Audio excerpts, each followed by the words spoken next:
Bonjour à tous et bienvenue à la section 2.2 du cours électricité et magnétisme. On va parler ici de potentiel électrique généré par des particules chargées.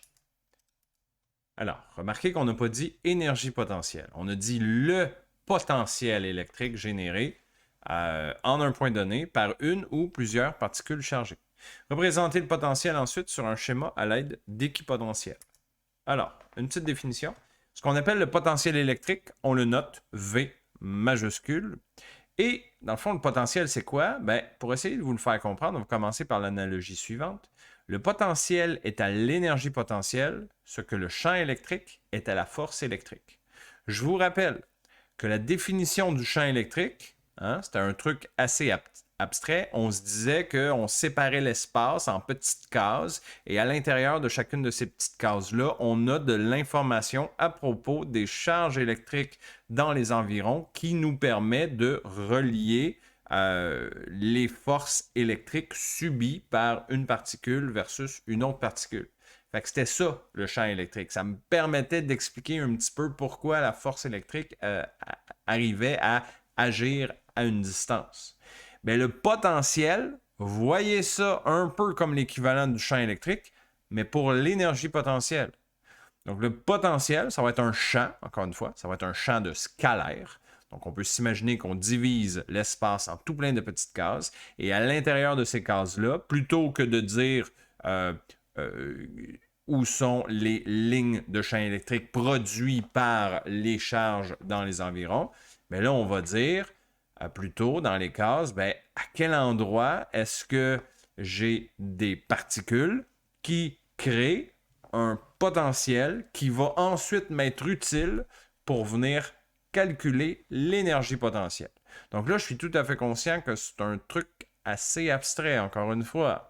C'est un champ de scalaire qui essentiellement nous permet d'expliquer pourquoi les particules peuvent réaliser ou comprendre, si vous voulez, qu'elles ont une énergie potentielle, soit positive, soit négative, avec les autres particules à distance. Donc, c'est un champ scalaire. Scalaire, ça veut dire que c'est un chiffre. Ça va être positif ou négatif, mais c'est un chiffre. Ça ne contient pas de direction. Contrairement au champ électrique, souvenez-vous, le champ électrique, ça avait une grandeur, mais ça avait une direction aussi, parce que c'était des vecteurs. Donc, le champ électrique, il est vectoriel, tandis que le potentiel, il est scalaire. C'est seulement un chiffre. Et le potentiel s'obtient de la façon suivante. Donc, le potentiel, c'est l'énergie potentielle électrique qu'on vient tout juste de voir, divisé par la charge d'une particule. Et donc, l'unité ici, c'est des volts. Potentiel, ça se donne en volts. Et 1 volt, c'est équivalent à 1 joule par coulomb. L'équation vient de là. 1 joule, parce que c'est de l'énergie, divisé par coulomb, parce que c'est une charge. Et donc, si je remplace le U ici par l'équation que je viens de voir à la section 2.1, qui était K, Q1, Q2, divisé par la distance, ben on la remplace ici, mais vous voyez qu'il y a une particule, donc QP, donc ça serait la charge placée au point P, ben, elle est divisée par le Q ici au dénominateur, qui est la charge placée au point P. Donc, ça s'annule. Fait qu'il me reste ça ici, finalement. Fait que, si je récapitule, on a le potentiel créé par la particule 1 au point P. Ça va être simplement égal à K, la constante de Coulomb, fois Q1, la particule qui crée le potentiel, divisé par la distance qui sépare la particule 1 du point P. Une charge positive génère un potentiel positif, parce qu'encore une fois, il n'y a pas de valeur absolue ici. Fait que si Q1 est positif, le potentiel est positif. Mais par contre, une charge négative génère un potentiel négatif. Donc si la charge est négative, ben, tout le résultat ici sera négatif. OK. Alors, on est dans un plan XY. On a une particule A dont la charge est de 3 microcoulombs et fixée à l'origine, et une particule B dont la charge est moins 4 microcoulombs, qui est fixée en X égale à 3, Y égale à 3. OK. Je vais rapidement me faire un petit schéma de ça pour nous aider à comprendre la situation. Donc, particule A ici, à l'origine. J'ai une particule B qui est fixée en X égale à 3, Y égale à 3. Fait que le schéma va pas vraiment être à l'échelle, mais c'est pas important. C'est la compréhension qui est importante. Donc ça va être ma particule B qui est ici. La question est, quel est le potentiel électrique total au point P qui est situé à x égale à 1,5, y égale à 0? Donc, mon point P, il est là. Okay. Comprenez bien que chaque particule va faire un potentiel dans ses environs immédiats. Donc, la charge A va faire un potentiel au point P. La charge B va faire un potentiel au point P aussi. Et donc, le potentiel total au point P, ça va être le potentiel que A fait au point P plus le potentiel que B fait au point P. Et là, je remplace chacun de ces deux potentiels-là par l'équation qu'on vient tout juste de voir, c'est-à-dire K, Q, A, parce que c'est A qui fait le potentiel, divisé par la distance qui sépare A du point P. Plus K, QB, divisé par la distance qui sépare B du point P. Et comme on avait fait avec les grosses et longues équations de l'énergie potentielle électrique, ben ici aussi, je peux mettre en évidence quelque chose, si c'est possible. Donc, dans le cas présent ici, c'est la constante K que je vais pouvoir mettre en évidence. Donc, QA sur RAP plus QB sur RBP. Bon, OK, je connais la valeur des charges, QA, QB, ça va, pas de problème. Les distances, par contre, là, il faut que j'y réfléchisse un petit peu. RAP, c'est la distance entre A et P. Donc, c'est la distance qui est ici. Mais on a dit que mon point P, il est à la position 1.5. C'est donné dans l'énoncé. Fait que RAP, ça va être 1.5, tout simplement. Je vais l'écrire ici, ça va être mieux, là. RAP est égal à 1.5. Tandis que la distance RBP, ben là, ça va être la distance du point B jusqu'au point P. C'est cette distance-là. Vous voyez que finalement, ça va être une hypoténuse d'un triangle qui a une base de 1,5 ici et une hauteur de 3 ici. OK? Fait que mon hypoténuse, je vais la calculer ici. Donc, la distance RBP, c'est 1,5 au carré plus 3 au carré. Je prends la racine de ça. Ça va me donner 3,354. Très bien. Maintenant, j'ai ce qu'il me faut. Je peux revenir plugger mes valeurs ici. Encore une fois, je vais écrire petit, là. 9 fois 10 à la 9, ça c'est K, fois QA qui est 3, 10 moins 6, divisé par RAP qui est 1,5, plus QB qui est moins 4, 10 moins 6, divisé par RBP qui est 3,354. Voilà. On fait le calcul ici, ça donne le potentiel total de 7267 volts. Donc, les équipotentiels, ça a l'air de quoi? C'est les pointillés que vous voyez ici. Hein, vous avez déjà vu ces deux ensembles de schémas-là avec les lignes de champ électrique que vous reconnaissez. Et donc, les équipotentiels, c'est les pointillés que vous voyez là. Un équipotentiel, c'est quoi? Ben, c'est une région où est-ce que le potentiel est partout le même. Équipotentiel. Hein? Potentiel égal. Vous voyez ça comme ça. Fait que le long de cet équipotentiel-là, le potentiel, il est partout pareil. Mais si je change d'équipotentiel, ben là, je suis à un nouveau potentiel, mais encore une fois, il est égal, il est équivalent le long de cet équipotentiel-là. Et ainsi de suite. Il y a quand même une tendance qu'on peut remarquer, c'est qu'on voit que les équipotentiels sont toujours perpendiculaires aux lignes de champ électrique. Hein? Même chose ici. Chaque fois que les lignes de champ électrique traversent un équipotentiel, on voit que ça le fait à angle droit. Donc, c'est perpendiculaire. Quelques petites autres choses qu'on peut voir. Donc, plus elles sont rapprochées, plus le module du champ électrique est grand. Oui, effectivement. Si je reviens en arrière, vous voyez, ici, quand j'étais proche d'une particule, mes équipotentiels étaient proches l'une de l'autre. Donc, ça signifie que mon champ électrique, ici, il est grand. C'est le même constat qu'on avait fait quand on décrivait les lignes de champ électrique. Là où j'ai une grande densité de lignes de champ électrique, on dit j'ai un grand champ électrique à cet endroit-là. Ben oui, ça correspond bien au fait qu'on est proche de la particule, donc j'ai un grand champ électrique à cet endroit-là. Et plus je m'éloigne de la particule, ben plus mon champ électrique est est faible parce que j'ai moins de lignes de champ électrique ici. Mais également, plus mon équipotentiel est distant. Ma ligne d'équipotentiel est distante un peu plus ici. Donc, même chose, là, ça veut dire que mon champ électrique est plus faible. Même raisonnement ici. Quand je suis proche ici, là, remarquez, là, quand je suis entre les deux particules, mes équipotentiels sont très proches les unes des autres parce que ça correspond à une région où est-ce qu'il y a un très grand champ électrique. Vous voyez, les lignes de champ électrique sont très rapprochées les unes des autres. Tandis que si je m'en viens ici, par exemple, ben là, j'ai beaucoup moins de lignes de champ électrique. Et effectivement, ça correspond aussi à un endroit où est-ce que mes équipotentiels sont plus éloignés les unes des autres. Donc, les lignes de champ électrique sont toujours perpendiculaires aux équipotentiels, ça on l'avait dit. Prochaine chose, le champ électrique est orienté vers les potentiels décroissants. Ah, ça c'est très important.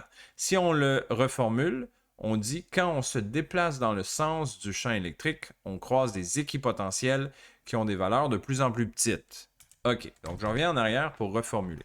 Ça veut dire que si je prends une ligne de champ électrique, n'importe laquelle, commence ici, mettons.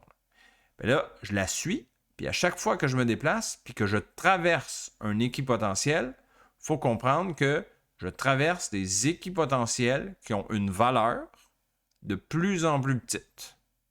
Fait que vous comprenez qu'ici, quand je pars de la particule, la première équipotentielle que je rencontre, elle est presque collée sur la particule. Donc, comprenez qu'à cet endroit-là, j'ai un très grand potentiel. L'équipotentiel d'après que je croise, ben là, est encore proche. Donc, j'ai encore un grand potentiel, mais un peu moins grand. Parce que je me suis éloigné un petit peu de la particule. Et ainsi de suite, même logique. Fait que plus je m'éloigne, plus je traverse un équipotentiel qui est loin, plus mon potentiel à ce point-là est faible. Même chose ici.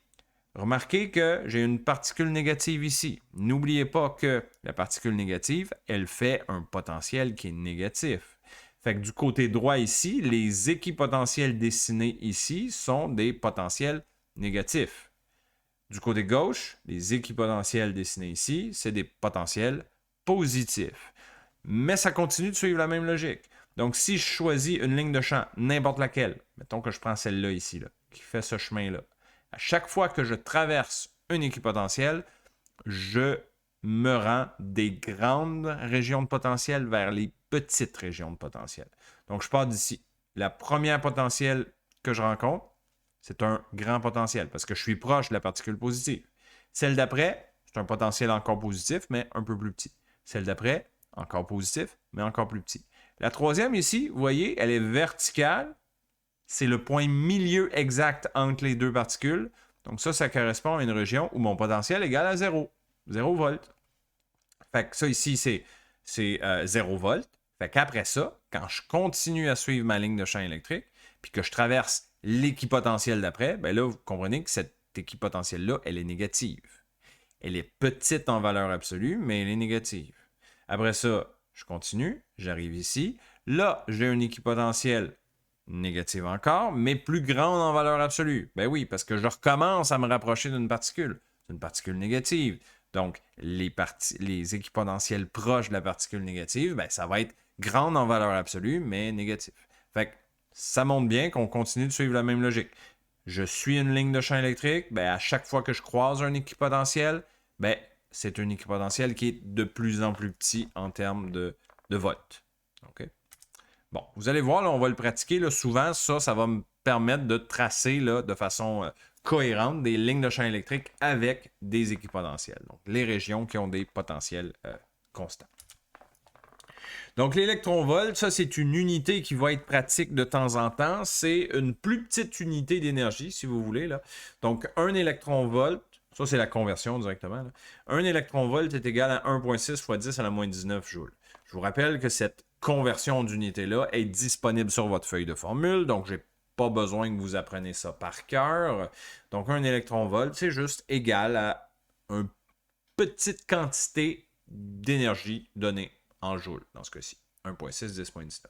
Et ça vient de où? Bah, ça vient de ça ici. Là. Donc, si le potentiel électrique à l'endroit où se trouve un électron de 1 volt, l'énergie potentielle électrique à cet endroit-là sera donc de 1 électron-volt. Bon, ça vient de là. OK, pratiquons un petit peu. Alors, j'ai deux particule ici, une chargée positivement de 1 kg, 1 coulomb, pardon, et une particule chargée négativement, donc moins 1 coulomb. Elles sont séparées par une distance petit d. Et la question, c'est d'évaluer le signe du potentiel électrique ici au point P. Bon, c'est tout simple. Ici, étant donné que mon point P est plus proche de la particule négative, ben, mon potentiel total ici va nécessairement être négatif. Donc, la bonne réponse ici, c'est A, potentiel total négatif. Comment j'ai fait? Eh bien, c'est que le potentiel, il est donné par cette équation-là. K, Q divisé par R. Fait que si on est proche d'une particule, on va avoir un petit r. Si on a un petit r, le résultat du calcul ici va être plus important. Fait que plus je suis proche d'une particule, plus le potentiel de cette particule-là est important. Je reviens à mon exercice. Je suis plus proche de la particule de moins 1 coulomb. Donc, nécessairement, le potentiel créé par la particule de moins 1 va être plus important, ici au point P, que le potentiel créé par la charge de 1 coulomb positif. Donc, au total, au point P, ben, je vais avoir un potentiel négatif. Même question, mais j'ai changé un petit peu la situation ici. Donc, on a les deux mêmes charges, mais là, mon point P, il est exactement à mi-chemin. Bon, ben, si je suis exactement à mi-chemin, ça veut dire que la contribution au potentiel total au point P par la charge positive va être exactement la même que la contribution au potentiel de la charge négative. Donc, leur contribution en grandeur va être égale, mais tu en auras un positif, un négatif. Donc, résultat au point P, ça va s'annuler. Ça va donner 0. Donc, la réponse ici, c'est B. Potentiel total égal à 0. On n'a pas besoin de faire comme on faisait avec les champs électriques, c'est-à-dire de tracer les flèches, de par où ça pointe. Non, parce que, encore une fois, je répète que le potentiel électrique, c'est un champ scalaire. Donc, c'est juste des chiffres. C'est soit des chiffres positifs, soit des chiffres négatifs, mais il n'y a pas de direction. C'est pour ça que tu as juste besoin de regarder le signe puis la distance qui sépare la charge du point P. Dans cette situation-ci, on voit qu'on est plus proche de la charge négative que de la charge positive. Donc, même constat, la contribution au potentiel faite par la charge négative va être plus importante. Donc, la réponse ici, ben, c'est A, potentiel total négatif. Ici, on a 4 régions. 1, 2, 3, 4. On a placé une particule A ici entre les régions 1 et 2 et une particule B entre les régions 3 et 4. La question, c'est de déterminer dans quelle région, possiblement au pluriel, est-ce qu'il existe un endroit sur l'axe X où le potentiel résultant, donc potentiel total, est nul. On exclut les solutions à l'infini, hein, parce que sinon, ce serait trop facile. On pourrait dire, ben, à l'infini, la distance R est infinie, donc potentiel total égale à 0. Oui, mais c'est pas ça qu'on veut. OK? Fait qu'on exclut les solutions à l'infini. On donne ici la valeur des particules. Donc, on a une particule de moins 3 ici en A, puis une particule de plus 2 en B. On avait déjà fait un exercice qui ressemblait à ça avec le champ électrique, mais ici, c'est avec le potentiel électrique. Donc, c'est encore plus facile quand tu y penses, parce que tu n'as même plus besoin de tracer les petites flèches, étant donné que le potentiel, c'est un scalaire. C'est juste un chiffre. Fait que tout ce qu'on a besoin de faire, c'est de se dire, OK, si je veux un potentiel égal à 0, il faut que je sois plus proche de la petite charge pour compenser le fait que ce n'est pas une grosse charge. Et inversement, je dois être plus loin de la grosse charge pour compenser le fait qu'elle est plus grande en valeur absolue. Donc, ça veut dire que j'ai deux réponses ici. Vous voyez que dans la région 3, peu importe où est-ce que je suis dans la région 3, je vais nécessairement être plus proche de la particule B, qui est la plus petite entre les deux, et je vais être plus loin de la A, qui est la plus grosse entre les deux. Fait que je vais avoir une solution quelque part ici, dans la région 3. Mais je vais aussi avoir une autre solution quelque part ici, dans la région 4. Parce que dans la région 4 aussi, je suis nécessairement plus proche de la B et plus loin de la A. Fait que ça, c'est la logique. Vous allez voir, tantôt, on va faire un exemple avec des chiffres au long. Puis vous allez voir ce que je veux dire par vous allez trouver deux solutions possibles. Même question ici, on a changé les charges, on leur a donné des valeurs différentes, mais la logique reste exactement la même. Je dois être dans une région plus proche de la petite charge en valeur absolue et plus loin de la grande charge en valeur absolue. Fait que dans ce cas-ci, c'est encore la région 3 et 4 la bonne réponse. Parce que dans la région 3, il y a une solution qui fait que ça va être égal. La contribution de la charge B à ce point-ci va être égale à la contribution à la charge A. Et si tu additionnes les deux, ça donne 0. Même chose dans la région 4. Région 4, c'est sûr qu'on est plus proche de la B, c'est sûr qu'on est plus loin de la A. Qu'est-ce qui se passe si j'ai deux charges positives ici, 3 et 2? Ben, c'est impossible. Vous n'aurez jamais un potentiel résultant nul. C'est impossible. Essayez de trouver deux chiffres positifs qui, additionnés ensemble, donnent 0. Ben, ça n'existe pas. Si tu veux un potentiel résultant nul à quelque part, ben, tu es obligé d'avoir au moins une particule positive qui fait un potentiel positif, additionné au potentiel négatif créé par une particule négative. Donc ici, ça ne marche pas. Il n'y a pas de solution à un exercice comme ça ici. OK. Faisons un exercice au long. Vous allez comprendre ce que je veux dire par il y a plusieurs solutions possibles souvent là, selon les régions. Donc, c'est un exercice du livre. On va le faire ensemble. Vous en aurez un de fait. Donc, dans un plan XY, on place une particule A de charge moins 2 microcoulombs à la position x égale à moins 1, y égale à 0, et une particule B de charge 5 microcoulombs à x égale à 4, y égale à 0. Fait que pour la question A, on cherche quels endroits le long de l'axe X est-ce que le potentiel va être nul. Bon, ici, pour ce premier problème-là, tout se fait selon un axe X. Fait que je ne vais pas dessiner l'axe Y. Pour le moment, il ne sera pas nécessaire. Pour le B, il va être nécessaire, mais ici, pour le A, j'en ai pas de besoin. Fait que je vais mettre mon origine de l'axe X ici. J'ai une particule QA ici à la position moins 1. Donc, ma charge QA, c'est moins 2 microcoulombs. Après ça, j'ai ma particule B à la position x égale à 4. Donc, quelque part ici à peu près.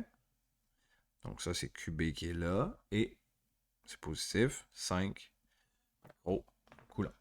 À quels endroits, notez que c'est possible qu'il y ait un pluriel, le long de l'axe X, le potentiel est-il nul? Si on utilise la logique des trois exercices qu'on vient tout juste de faire, c'est-à-dire ceux-là, identifier les régions à peu près où est-ce qu'il y a des solutions, bien, comprendrez qu'ici, il va y avoir deux solutions. Tout d'abord, parce qu'on a une particule positive et une négative, donc c'est ça que ça prend pour avoir un potentiel nul. Puis, la logique est que je dois être dans une région plus loin que la grosse charge et plus proche de la petite charge en valeur absolue.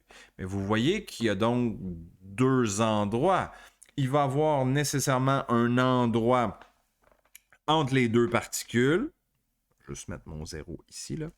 Donc, il va y avoir un endroit entre les deux particules. Mettons ici, je le dessine un peu au hasard. Là. Donc, lui, le point P, je vais la mettre à la position X, que je ne connais pas. Donc, il y a un point P à X inconnu qui est plus proche du point moins 1 que du point 4. Hein? Par exemple, j'en invente un au hasard. Si X égale à 1, vous comprenez qu'on est à une distance de 2 de A, mais on est à une distance de 3 de B. Fait qu'il y a quelque part, dans ces environs-là, un point P qui a un potentiel total nul. Mais il y a aussi un autre endroit, mettons ici, mettons qu'on l'appelle X2, là. Le premier c'était X1, le deuxième c'est X2.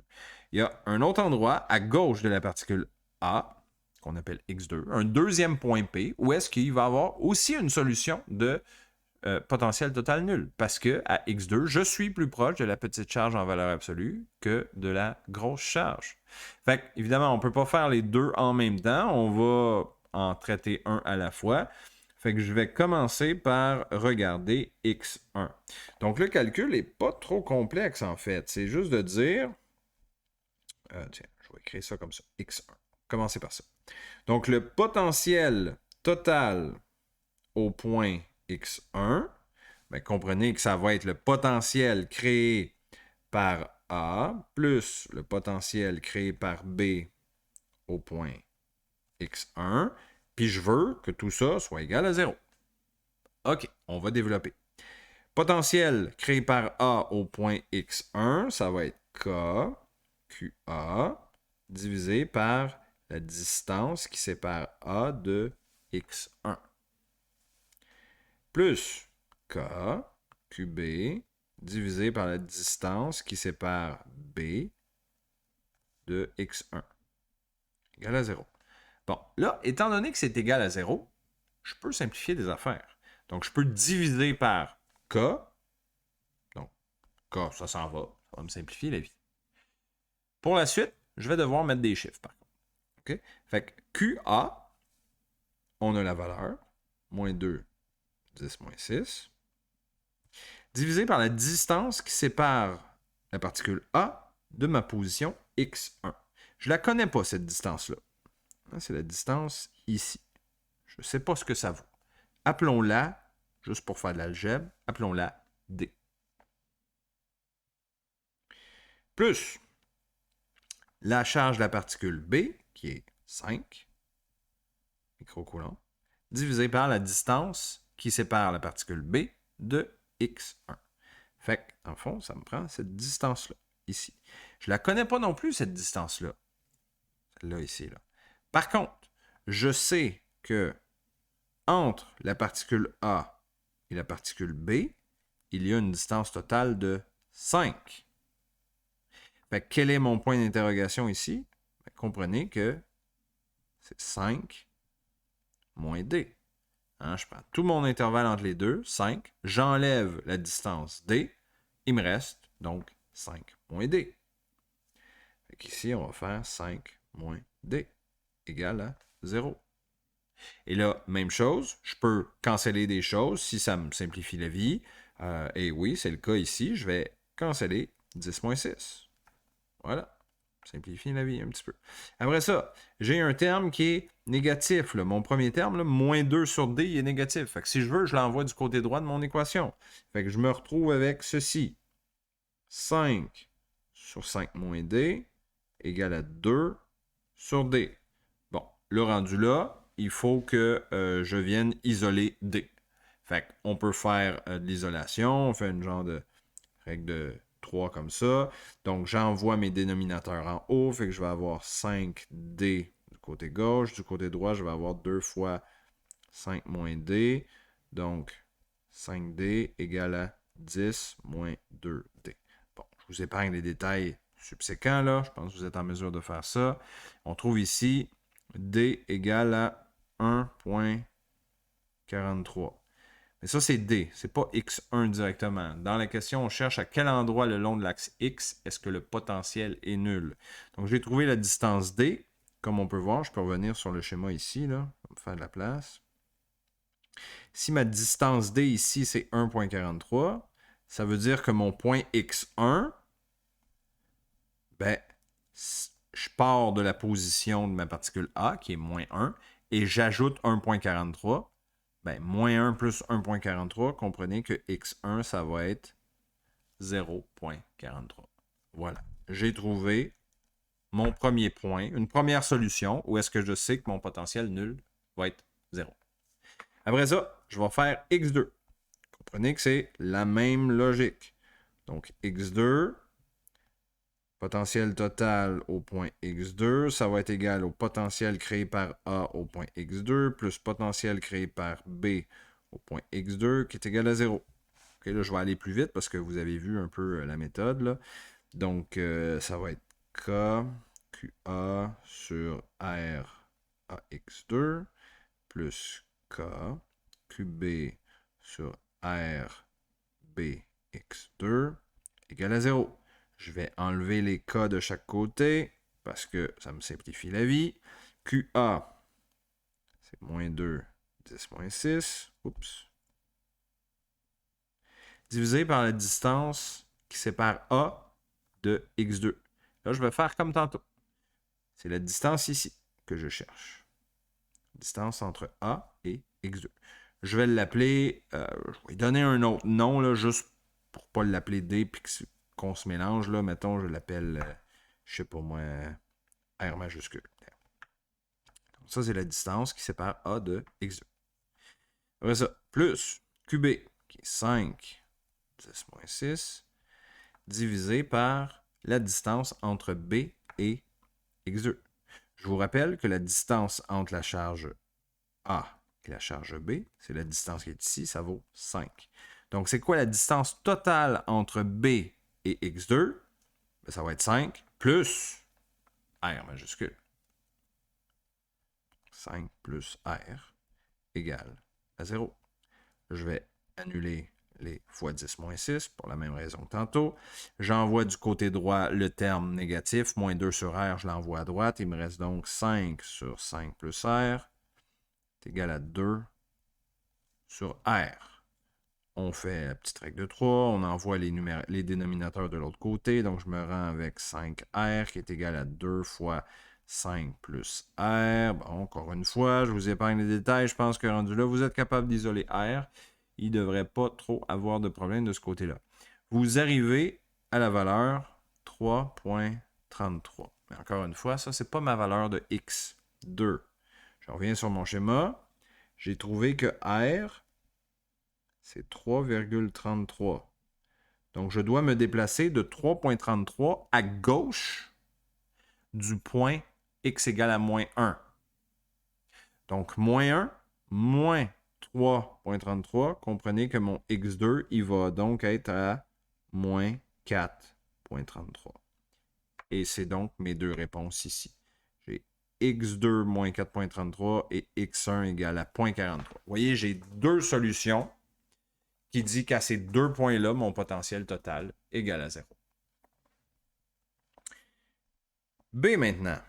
Bon, B, ça va se corser un petit peu. Là, on va avoir besoin de l'axe Y parce que c'est la même situation, mais on demande à quel endroit, possiblement au pluriel, est-ce que le long de l'axe Y, le potentiel sera-t-il nul? OK. Je me refais mon système d'axe. J'ai ma particule A ici à moins 1. Ma particule B ici à 4. Et là, je veux un point le long de l'axe Y avec un potentiel nul. Il faut que j'applique la même logique, là. Il faut que je me dise, OK, il va nécessairement y avoir un, probablement deux même, points le long de l'axe Y qui va être plus proche de la petite charge. Dans ce cas-ci, c'est A, ma petite charge. Et qui va être plus loin de la grosse charge, qui est B. Bien, effectivement, peu importe l'endroit où vous choisissez votre point, mettons je le mets là, c'est un point choisi au hasard, bien nécessairement, la distance que j'appelle, on va l'appeler RA ici, là, la distance RA est nécessairement plus petite que la distance RB. Comme ça. Fait qu'il y a des solutions. Il y a au moins une solution, probablement deux d'ailleurs. Fait qu'il faut trouver. Ça se calcule. C'est pas vraiment plus compliqué. C'est juste que les distances sont un peu différentes. Mais la logique reste la même. C'est de dire, encore une fois, mettons que sur mon axe Y, là, j'appelle ça le point P. OK? Non, attendez. Il est à la position Y1. On va le dire comme ça. Okay? Il est à la position Y1. Donc, je veux le potentiel total au point Y1 qui est égal au potentiel créé par A au point Y1 plus le potentiel créé par B au point Y1. Je veux que ce soit égal à 0, comme tantôt. On remplace. Donc, KQA sur la distance. Bon, là, j'ai laissé tomber un indice. Là. Je l'ai appelé juste RA, la distance. Là. Plus KQB divisé par RB égale à 0. Je peux canceller les K pour la même raison que tantôt. QA, c'est moins 2, 10.6. RA, c'est quoi? Ben là, comprenez qu'il faut que je fasse Pythagore. J'ai un petit triangle. RA, c'est une hypoténuse d'un triangle qui a une base ici de 1 et une hauteur ici de Y1. Fait que ma distance RA, ce sera 1 au carré plus Y1 au carré. Racine carrée. Hein, c'est l'hypoténuse en pointillé, RA que j'ai faite là. QB, c'est 5. 10-6. Divisé par l'hypoténuse, qui est RB. Dans ce cas-ci, c'est l'hypoténuse d'un triangle qui a une base égale à 4 et une hauteur égale à Y1. Encore une fois. Fait que ma distance, c'est racine carrée de 4 au carré plus Y1 au carré égale à 0. Je peux annuler les fois 10 à la moins 6. Fait qu'il me reste... bon, oui. J'annule les 10.6. J'envoie le terme négatif du côté droit. Fait qu'il me reste 5 divisé par racine de 4 à la 2 plus Y2 égale à 2 sur 1 à la 2 plus Y1 à la 2. Comme ça. Et là, comme tantôt, on isole. On fait la règle de 3. Je vais donc avoir 5 racine de 1 carré plus Y1 carré égale 2 racine de 4 à la 2 plus Y1 à la 2. Et ainsi de suite. Je ne développerai pas jusqu'à la fin. Là. La prochaine étape, ça serait de mettre au carré de chaque côté. Donc, on mettrait tout ça à 2. On mettrait tout ça à 2 pour enlever les racines carrées. Ensuite, on développe. On vient isoler Y1. L'affaire, c'est que vous allez arriver... En fait, je vais juste vous donner l'avant-dernière ligne. Okay, parce qu'elle va quand même être importante. L'avant-dernière ligne, vous arriverez à quelque chose comme ça. Vous allez arriver à 39 21e est égal à Y carré. Fait que pour trouver Y1, comprenez qu'il va falloir faire racine carrée de 39 21e. OK. Pourquoi c'est spécial ça? Ben, c'est parce qu'oubliez pas qu'il y a 2 réponses possibles dans la racine carrée. Fait que dans le fond, vous aurez trouvé les 2 réponses possibles, les 2 solutions avec une seule et même démarche. Parce que si vous faites le calcul, la racine carrée, ça va donner 1,36. Comme j'ai dit, ben, la solution positive est bonne pour la racine carrée, mais la solution négative aussi. Parce que pensez-y, la solution négative, ben, ça veut juste dire que j'ai un deuxième point à égale distance, ici, en Y négatif, mettons qu'on l'appelle Y2, là, ben, qui lui aussi va faire en sorte que mon potentiel total va être égal à 0. Fait que j'ai trouvé comme ça mes 2 réponses possibles. Donc j'ai Y1, je ne le réécrirai pas, là, mais j'aurai Y1 qui est à la position 1,36 mètres et j'ai Y2 qui est à la position moins 1,36 mètres. Et c'est mes 2 solutions. C'est les 2 endroits le long de l'axe Y que j'aurai un potentiel total nul.